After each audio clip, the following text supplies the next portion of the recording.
ao longo de vários anos, décadas, em que me interroguei sobre uma visão alternativa da realidade e também sobre as implicações que uma visão holística e espiritual da vida tem sobre as questões práticas, sociais e económicas, políticas dos homens.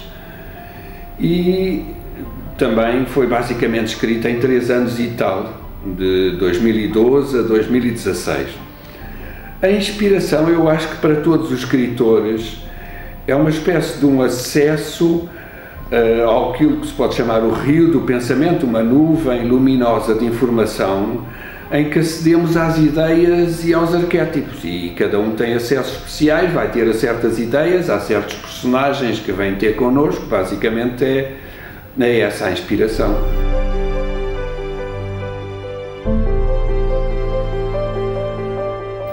Justamente, se há um livro que se possa chamar sui generis, é este, porque confluem vários géneros literários, porque isto tem um romance histórico que está imbricado num romance esotérico ou cósmico, e depois tem partes que são comentários contemporâneos, espirituais e políticos, e depois tem até pedaços de humor, de ciência, pouca, e até de poesia.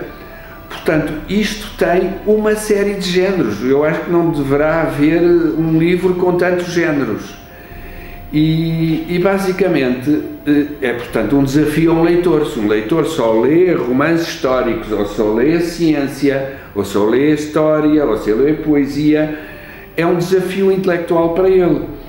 Mas a mim faz-me todo o sentido que, se o livro, os vários temas, têm uma lógica, uma sequência, se todos os temas estão integrados, me faz-me sentido que dentro desse livro certos temas ou certas épocas possam ser tratados num estilo diferente.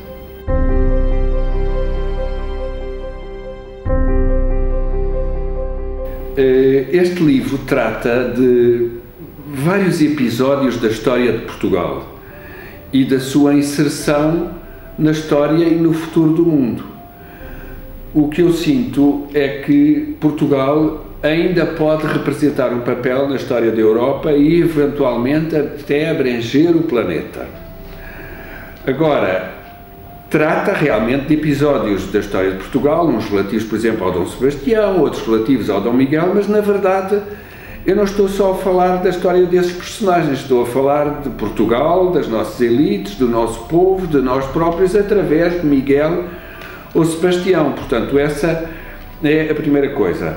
A segunda é que, tal como o Fernando Pessoa e o Agostinho da Silva, eu acho que a história de Portugal está muito relacionada e conexa com a história do mundo e, portanto, que ainda podemos representar um papel que pode ajudar a Europa, que está nesta altura perdida, o mundo que está agora perdido.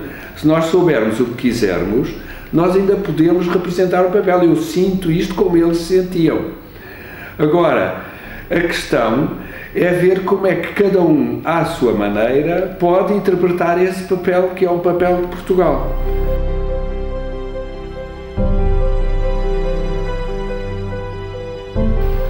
A mensagem é dupla, ou seja, é uma mensagem de esperança, por essa razão que eu falei há pouco, ou seja, se nós quisermos despertar desse torpor secular, a Europa ainda pode beneficiar desse nosso papel, a Europa e o mundo. Portanto, é uma mensagem de esperança.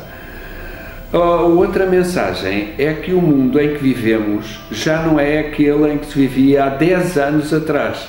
Ou seja, quando eu fundei o movimento Despertar Portugal, em 2009, nós acreditávamos que Portugal e que eu próprio, ao despertar, estaríamos já prontos para inserir os valores da consciência na política.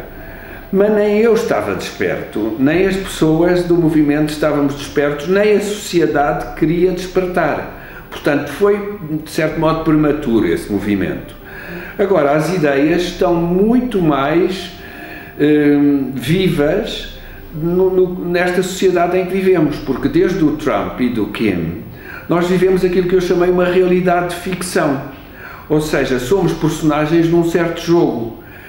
E os valores espirituais, que nessa altura ainda estavam muito longe da política, estão mais perto, porque agora tudo está a unificar-se, tudo está interligado e, portanto, aquilo que são as aparências, a gente olha para o Trump e vemos uma aparência, aquela coisa toda e não sei o quê, e para o Kim, que já ninguém leva a sério. O presidente mais importante do mundo não é levado a sério. Porquê? Porque é um personagem fraco. É um personagem que é meramente uma caricatura, tal como o Kim. Há outros personagens mais elaborados, como o Erdogan ou o Putin, e, portanto, tudo aquilo que era separado está a vir ao de cima, ou seja, os Wikileaks, os Panama Papers, o escândalo das offshore, está tudo a ver uma relação já entre as aparências e o que está por trás.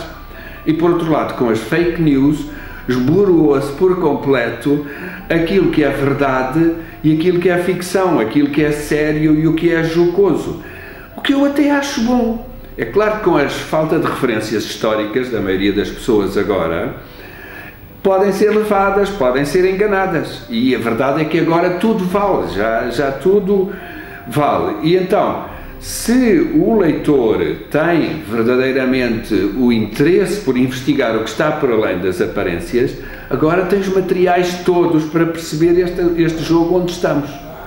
E isso é o importante, é que cada um consiga perceber que é possível despertar, ou seja, que é possível um despertar individual e coletivo e que isso pode levar a uma nova fase na história da humanidade.